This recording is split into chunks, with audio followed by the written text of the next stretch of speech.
আমাদের বাংলাদেশের ভবিষ্যৎ, আমাদের শিক্ষার্থীরা তাদের ন্যায্য একটা দাবি কোটা সংস্কার।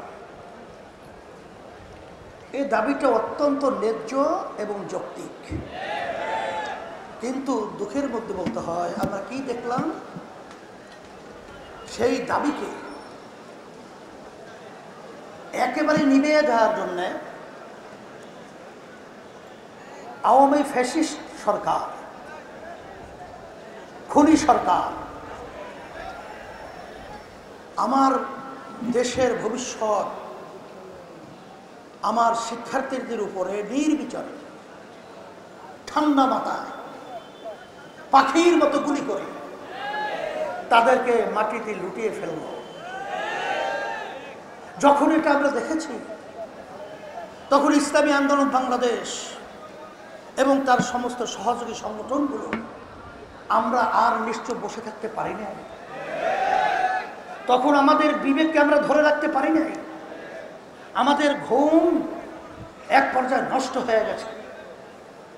যখন মা বলতেছিল যে আজকে কয়দিন পর্যন্ত আমার সন্তান আমাকে মা বলে ডাক দেয় না, এটা সহ্য করা যায় না, তখন একমাত্র রাজনৈতিক ব্যানার ইসলামী আন্দোলন বাংলাদেশ এত বড় কঠিন ঝুঁকি নিয়ে রাজপথে সর্বপ্রথম এই অন্যায়ের প্রতিবাদে, জালিমদের বিরুদ্ধে, খুনিদের বিরুদ্ধে, ছাত্রদের ন্যায্য দাবি অধিকার বাস্তবায়নের লক্ষ্যে ইসলামী আন্দোলন বাংলাদেশ সশরীরে উপস্থিত হয়ে প্রতিবাদ করেছে। আপনারা দেখেছেন সেই আন্দোলন সংগ্রামে আল্লাহ রাব্বুল আলামিন, গ্রামে একটা কথা আছে, ফেরাউন কিন্তু বোঝে নাই যে নীল নদীর ভিতরে ডুবে মরবে, কারণ কিন্তু বোঝে নাই এভাবে তার ধ্বংস হয়ে যাবে। আমরা বারবার বলেছিলাম, এই আওয়ামী জালেম সরকার, তোমরা যেভাবে আজকে বাংলাদেশের ভিতরে নিরীহ মানুষদেরকে এবং আমার কোমল হৃদয়ের আমার সন্তানদেরকে যেভাবে পাখির মতো গুলি করে হত্যা করছো, তোমরা যত বড় খুনি জালেম ফিরআউনের মস্তক হোক, এমন একটা সময় আসবে ভেঙে চুরমার হয়ে সমুদ্রে ক্ষিপ্ত হবে। তাই আল্লাহ রাব্বুল আলামিন আমাদেরকে দেখালেন।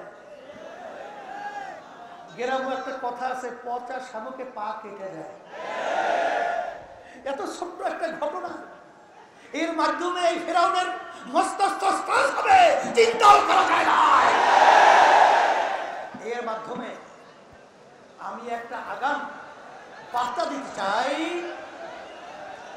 যে বর্তমান যারা কেয়ারটেকার সরকার রয়েছেন, অন্তর্বর্তীকালীন সরকার রয়েছেন, আমরা আপনাদেরকে ধন্যবাদ জানাই, কিন্তু ইতিহাস ভুলবেন না, দেশের মানুষের আশা আকাঙ্ক্ষার কথা ভুলবেন না। আপনারা যে আমার ভাইরা, আমার যে ছেলেরা, আমার যে মেয়েরা রক্ত দিয়েছে, তাদের রক্তের ইতিহাস আপনারা ভুলবেন না। দেশকে সুন্দর করবেন,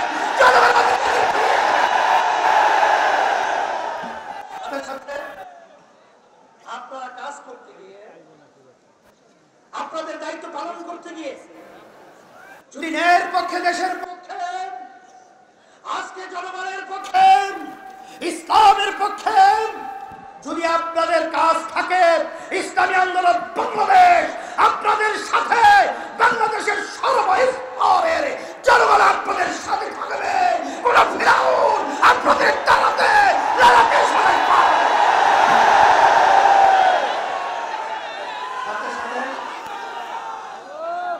আমি বিশেষ করে ইসলামী আন্দোলন বাংলাদেশ এবং তার সমস্ত সহযোগী সংগঠন, আপনারা এই অন্যায়ের বিরুদ্ধে, খুনিদের বিরুদ্ধে, জালেমদের বিরুদ্ধে যে ভূমিকা রেখেছেন, আমি অসংখ্য ধন্যবাদ আপনাদেরকে জানাই।